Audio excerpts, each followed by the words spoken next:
People think the nice guy always wins, don't they? Well, they're wrong. Welcome back. My name is Stephanie, and this is The Manipulated Mind. In this video, I'm going to show you habits that nice guys need to stop doing. Who is a nice guy? Put simply, it's a guy who is agreeable, gentle, compassionate, sensitive, and vulnerable, and it's a good thing to be a nice guy, unless, of course, people are using it in a negative way. Let me be clear. I'm not using this video saying that guys need to go out and be unkind to everybody, and especially women.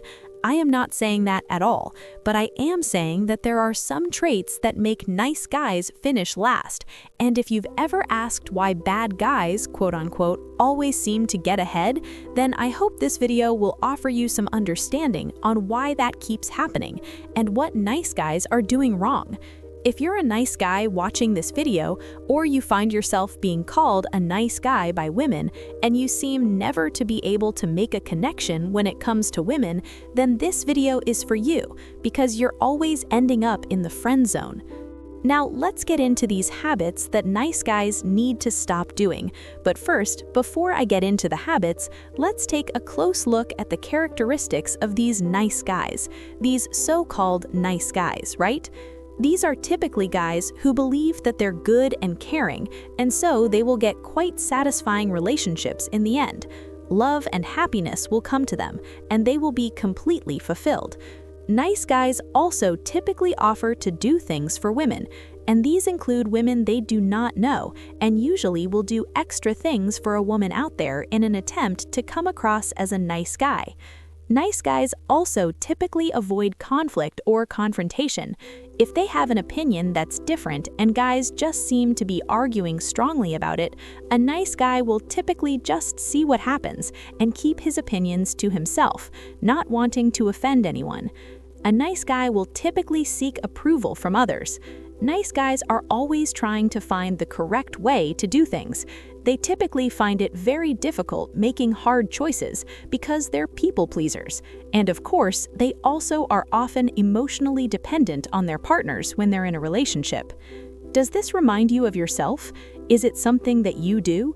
I've just shown you that this video is for you. Habit number 1 that you need to stop is being a people pleaser. Let me share something I've learned.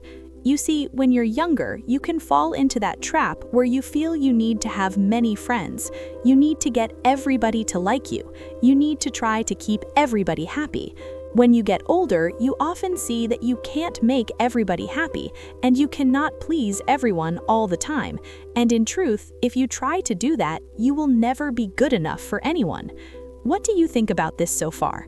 Share your views in the comments below, I read them all. And for the crucial insights on how to change this, make sure you watch the video all the way to the end. If this rings true for you, don't forget to subscribe, like, and share this video. You also won't start to love yourself because you set tough goals for yourself and unreachable goals for yourself. And in the end, it's just going to damage your self-esteem. Nice guys need to stop being people pleasers. They actually wake up every day thinking about who they can please today.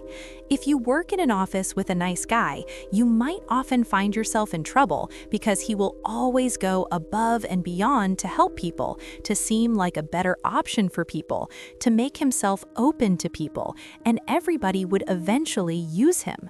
He doesn't see it as being used, though. He just believes that's the only way he can get ahead, and that's the only way he will receive validation. If you're a nice guy, you need to stop being a people pleaser.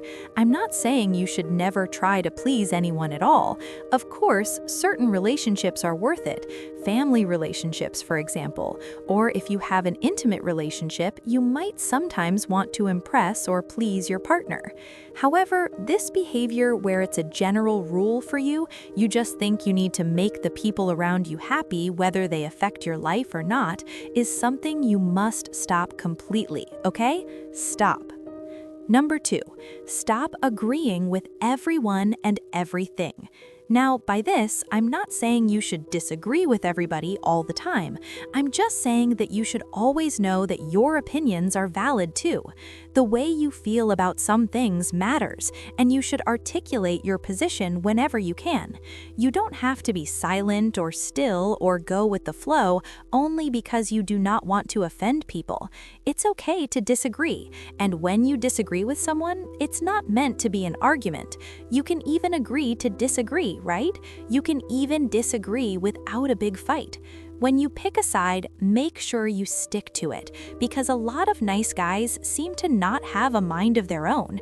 They're not firm. It's like today they're here, tomorrow they're over there. Just depends on which group they want to please more or which person they want to please more.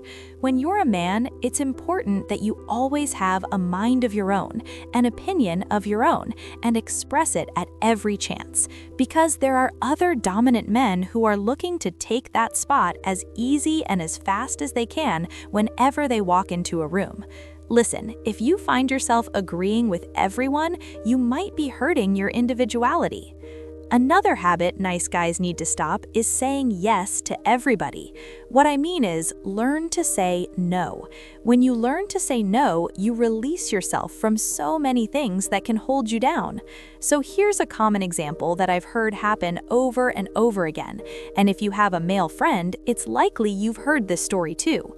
He goes out with a woman to a restaurant and she's taking advantage of him. She orders the most expensive things on the menu, and then when the bill comes, even though he knows he has just enough to pay for a ride back home, he will use that money to pay for the extras that the girl wants, and then he faces two things. He either walks back home or calls a friend to rescue him. This happens all the time, and understand this is something that you could have easily avoided if you simply learned to say no. Does this pattern of agreeing and saying yes feel familiar to you? Share your own experiences or thoughts in the comments. I want to hear from you. For the final crucial habits and how to fix them, keep watching until the very end. If you're finding this helpful, please subscribe, like, and share this video right now. You see, men think they always need to appear tough and strong, and it has its own benefits. But I also believe you don't have to be a nice guy to your own harm. When you're out at a restaurant, if she's ordering more than you could afford to pay for, just tell her, "Oh, I really didn't bring a lot of money today, so if you want extras, you're going to have to pay for it." It's as simple as that. Or, "No, I can't afford this specific meal right now, but if you'd like another choice on the menu, you're free to pick it." Listen, if because of that the girl never wants to see you again, so be it, because she clearly doesn't care. She's out to just spend your money, and it's clear, right? Let her go. And this doesn't just apply when you're trying to build relationships. This applies to every other part of your life. Don't feel the need to worry about it. How are they going to feel? Are they going to be upset if you say no? No, put yourself first. Everybody else is doing that, so don't think that by doing so, suddenly you become the bad guy. In reality, anyone who truly appreciates you for who you are will understand if you are honest and say, "No, I cannot do this because of X, Y, and Z." And in other cases, you don't even have to offer an explanation. A simple no, a firm no, is enough. If you don't remember anything I've said in this advice, all I'm saying is learn to recognize manipulative behavior, because if you do not learn to say no, you are going to be manipulated, not just by women, but by everyone you meet. The next thing you need to do is to draw the line. Don't allow people to insult you. Don't allow people to disrespect you. Don't allow people to take you for granted. Being nice doesn't mean being stupid. Stand up for yourself. If, for example, a coworker decides to pass off your idea as his or hers, address it directly. You're not a coward. Let them know that this was your idea and they stole it, and let everybody know what's going on. If you agree with a woman to go out on a date and for some reason she decides not to arrive, doesn't call you, doesn't text, she just ghosts you, feel free to call her out as well. It was rude. You should let her know, and that way the next time you set up a date, she will know not to treat you that way. See, what people don't know is we allow people to treat us the way they do. People continue to treat you badly if you accept bad behavior. People will continue to treat you in a certain way if you do not speak up for yourself. So you can, in fact, still be a nice guy, but make sure that when people cross that line with you, you are quick to point it out and let them know that you did not like that. If for nothing at all, they will respect you, even if they don't say it. The last thing you want to be is a doormat. Be a nice guy, but stop those habits that make people look down on you and take advantage of you. What's the most important line you need to draw for yourself? Tell me in the comments below. I hope this video gave you valuable insights. If it did, please let me know by smashing the like button. Don't forget to subscribe and share it with someone who needs to hear this. I will catch you on the next episode of The Manipulated Mind.